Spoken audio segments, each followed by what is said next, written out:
I rejoice in your disposition to argue the Vietnam question, especially when I recognize what an act of self-control this must involve. It does. Sure. It really does. Sure. I mean, I think that this is the kind of issue where sometimes I lose my temper. Maybe not tonight. Maybe not tonight. Because if you would, I'd smash you in the goddamn face. You say in your book, reason for not losing my temper.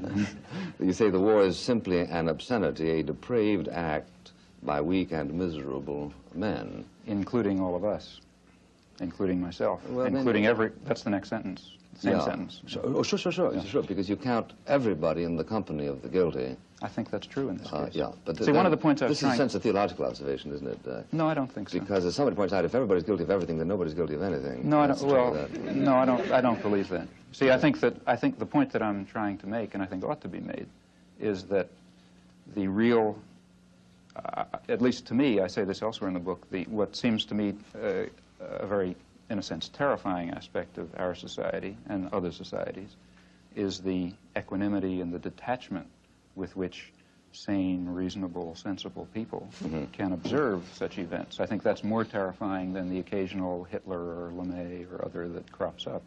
These people would not be able to operate were it not for this apathy and equanimity. And therefore I think that it's, in some sense, the sane and reasonable and tolerant people who share a very serious burden of guilt that they very easily throw on the shoulders of others who seem more extreme and more violent.